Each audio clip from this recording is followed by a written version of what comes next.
क्योंकि चुनाव के दिनों में गिरा ताकि पता चले कि आपने कैसी सरकार चलाई है। इसलिए भगवान ने लोगों को संदेश दिया है कि आज ये ब्रिज टूटा, कल ये पूरा बंगाल ऐसे ही खत्म कर देगी, इसको बचाओ। ये भगवान ने संदेश भेजा। फिर उरी, पुलवामा, पहलगाम, कई रेल हादसे और अब अहमदाबाद में प्लेन क्रैश। इशारा कर रहा है क्या कुछ? क्योंकि चुनाव के दिनों में गिरा ताकि पता चले कि आपने कैसी सरकार चलाई है। इसलिए भगवान ने लोगों को संदेश दिया है। और क्या देश की जनता समझ नहीं है? नमस्कार, मैं आपके साथ के राणा न्यूज संवाद देख रहे हैं। पुराने वीडियो एक के बाद एक प्रधानमंत्री नरेंद्र मोदी के वायरल। सबसे पहले ये सुनिए। क्योंकि चुनाव के दिनों में गिरा ताकि पता चले कि आपने कैसी सरकार चलाई है। इसलिए भगवान ने लोगों को संदेश दिया है। तो इस तरह के इशारे तो देश को कई बार मिले, ध्यान नहीं दिया। चलिए अगला देखिए। हाँ, ऐसे करके या फिर ऐसे करके नहीं, इसमें मजा नहीं। ऐसे, यानी कि इतना बड़ा अहमदाबाद में प्लेन क्रैश हुआ, इतनी बड़ी घटना हुई जिसमें 300 लोगों के आसपास की जान चली गई और प्रधानमंत्री रील बनाने में व्यस्त रहे। यहां तक कि उड्डयन मंत्री भी रील बनाने में व्यस्त रहे। अगर आपने फिल्मों को, उनकी शूटिंग को अगर ध्यान से नहीं देखा हो तो एक बात आपको बता दूं, फिल्मों में कुछ सीन साइलेंटली छोड़े जाते हैं कि उसमें सिर्फ एक्सप्रेशन दिखाएंगे, पीछे से म्यूजिक लगेगा। तो उस समय पर डायरेक्टर एक्टर को अक्सर यह बोलता है कि सिचुएशन के हिसाब से कुछ भी कर दो, सिर्फ फोटी तो हिलाने हैं, हाथी तो ऐसे ऐसे चलाने हैं कि बाकी म्यूजिक लगेगा तो सब अपने आप सेट लगने लगेगा। तो अब जरा ये देखो, सबसे पहले हीरो की एंट्री, उसके बाद उसके सामने का विजुअल और उसके बाद हाँ फिर ये वाला। अब आपको कुछ समझ में आया कि इसमें क्या कहना चाह रहे होंगे प्रधानमंत्री? या अब कुछ समझ में आया कि इसका क्या मतलब होगा? आपने नहीं समझा, फिर से देखिए। प्रधानमंत्री बिना किसी बात के पहले तो गर्दन हिला देते हैं ऐसे करके कि हाँ, जैसे उन्हें बहुत बात समझ में आ गई।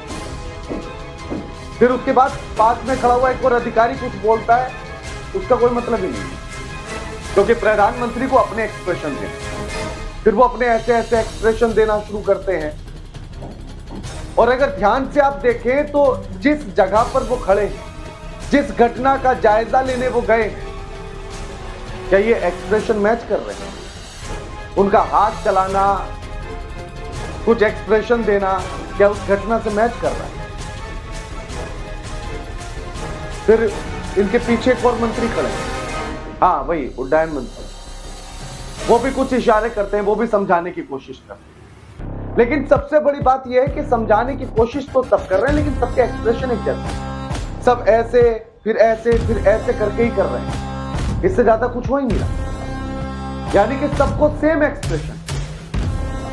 काटो भाई, इनके एक्टिंग के पैसे काटो, बहुत खराब करते।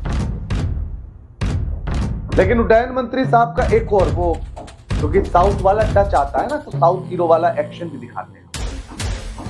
ये भी पहुंचे थे जायजा लेने के लिए विमान क्रैश होने के बाद। तो भाई साहब ने कितना जायजा लिया, कितनी गंभीरता को समझा, एक्टिंग से पता लग जाएगा। पहुंचते हैं, फिर होता है कि roll camera, light, sound and action. आज 3 बाहें ऊपर चढ़ाई जाती हैं, मंत्री साहब एकदम रॉकिंग स्टाइल में चलते हैं। उसके बाद फिर इधर उधर विजुअल दिखाया जाता है, फिर मंत्री साहब एक्सप्रेशन देते हैं। लेकिन सबसे बड़ी बात तो यह है ना कि अगर पूछिए कि मैं तो ये सोच रहा था कि अगर ये रील का जमाना नहीं आता तो हम तो ये बात समझ ही नहीं पाते कि मंत्री इतने भी गंभीर होते हैं हमारे। चाहे ये वाले हों या ये वाले हों। हम कैसे समझ पाते कि ये लोग गंभीर हैं? आप खुद बताइए, क्या पंडित जवाहरलाल नेहरू गंभीर थे? इंदिरा गांधी गंभीर थी? लाल बहादुर शास्त्री गंभीर थे? राजीव गांधी गंभीर थे? नरसिम्हा राव जी गंभीर थे क्या? चंद्रशेखर गंभीर थे क्या? अटल बिहारी वाजपेयी गंभीर थे क्या? आपको नहीं पता होगा इनकी गंभीरता, क्योंकि इन्होंने रील नहीं बनाई। इन्होंने किसी घटना पर जाकर इस तरह के एक्सप्रेशन नहीं दिए होंगे कि साइलेंटली सारी बातें चल रही हैं, एक्सप्रेशन चल रहे हैं, उस घटना से कुछ मतलब हो या ना हो, लेकिन एक्सप्रेशन देने हैं और फिर बैकग्राउंड में म्यूजिक लगाकर हीरो स्टाइल में चलना, स्लो मोशन में दिखाना। और फिर जो एरोप्लेन का हिस्सा बिल्डिंग में धंस गया है, उसके नीचे खड़े होकर गंभीरता से ऐसे ताकते हुए फोटो खिंचवाना है। हाँ, ऐसे वाला। अब सोचिए कि अगर ये इस तरह से रील वाला जमाना नहीं आता तो फिर कैसे होता है सब कुछ? कैसे पता लगता हमें कि कितने गंभीर है हमारे नेता? एक नज्म है, गजल है, वो आपने शायद सुनी होगी कि उस दौर का जादू क्या जाने ये रील बनाने वाले लड़के। अब इसको उल्टा कर कि इस रील का जादू वो क्या जाने जिन प्रधानमंत्रियों ने नहीं बनाई है। उनकी गंभीरता को जनता क्या जाने जो रील बनाने वाले नेताओं की गंभीरता को जनता जाने। जब दुख जताना था तब फोटो सेशन चल रहा जाता है, इस कोने से फोटो लो, इस कोने से फोटो लो, ताकि दुनिया को पता चले। जब गंभीर होना था तो रील बनाई जा रही है। और यह है चौथी सबसे बड़ी अर्थव्यवस्था वाला देश भारत। अब कुछ और सच्चाई जरा देखिए। ये गृह मंत्री हैं इसी देश और इनका कहना है कि ये तो एक एक्सीडेंट है और एक्सीडेंट रोका नहीं जाता। सच में मैं एक बात जरूर कहना चाहता हूं कि ये एक्सीडेंट है, एक्सीडेंट को कोई रोक नहीं सकता। तो जब एक्सीडेंट रोका ही नहीं जाता तो फिर सरकार बनाने की जरूरत क्या है? सब कुछ भगवान भरोसे छोड़ देते हैं। जो होना है वो होकर रहेगा, तो उसके लिए सरकार क्यों बनानी? चलिए मान लिया कि एक्सीडेंट है, रोका नहीं जाता, लेकिन हर घटना होने से पहले कुछ कहती है, इशारा देती है, उसको तो समझा जा सकता है ना। तो गंभीरता भी देख लीजिए। लगातार ये वीडियो वायरल हो रहे हैं एयर इंडिया के। कहीं एसी से पानी टपक रहा है, एसी काम नहीं कर रहा, और एसी काम न करने को लेकर कई बार खबरें आ चुकी हैं कि भारत की फ्लाइट बहुत खराब हो चुकी है।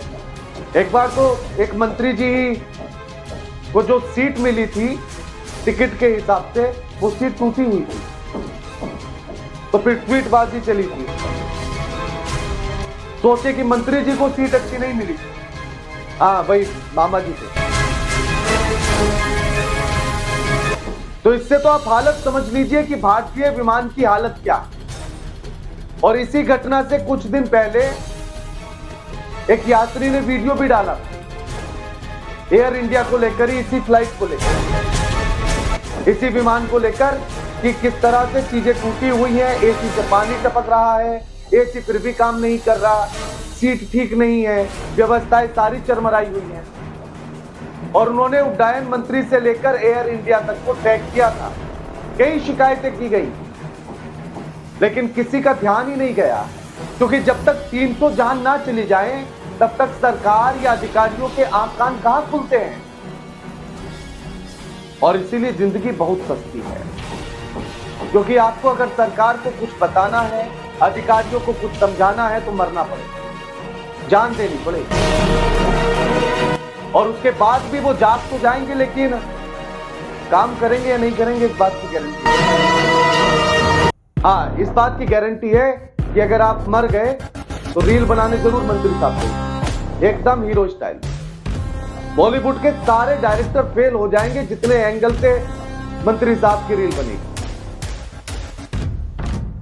और बाकी अब आपने प्रधानमंत्री चुना है या कोई एक्टर चुन लिया है या फिर रील बनाने वाला कोई कंटेंट क्रिएटर आपने बैठा दिया है कुर्सी पर ले जाकर जिम्मेदारी वाली पर, तो आप देखिए। अब सोचे कि अब कहते हैं ना लोग कि सारे रीलबाज जो है वो छपरी हो गए, किसी के पास कुछ कंटेंट नहीं बचा तो वो उल्टी सीधी हरकतें करते हैं। कभी विदेश से आने वाली महिलाओं के साथ बदतमीजियां करते हैं, दुर्व्यवहार करते हैं, कभी रेलवे ट्रैक पर जाकर स्टंटबाजी होती है, उनके खिलाफ एफआईआर हो जाती है, कभी सड़कों पर हुड़दंग कटता है। यह भी वैसे किसी हुड़दंग से कम नहीं है। ऐसी किसी घटना पर जाकर, उस स्थल पर जाकर जहां 300 से ज्यादा लोगों की जान चली गई हो, वहां रीलबाजी करना संवेदनशीलता में आता है, ये समझदारी में आता है क्या? रोक तो इस पर भी लगी। और दूसरा कि बेचारे कंटेंट क्रिएटर्स के पास कंटेंट आएगा कहां से, क्योंकि सारा कंटेंट तो प्रधानमंत्री साहब बना लेते हैं। बाकी आप इस पूरे मुद्दे को लेकर क्या सोचते समझते हैं कि ये वीडियो बनाना, ये रील बनाना मंत्रियों का घटना स्थल पर जाकर कितना सही है, गलत है, कमेंट करके बताइए। वीडियो लाइक कीजिए, शेयर कीजिए और चैनल को सब्सक्राइब करना मत भूलिए।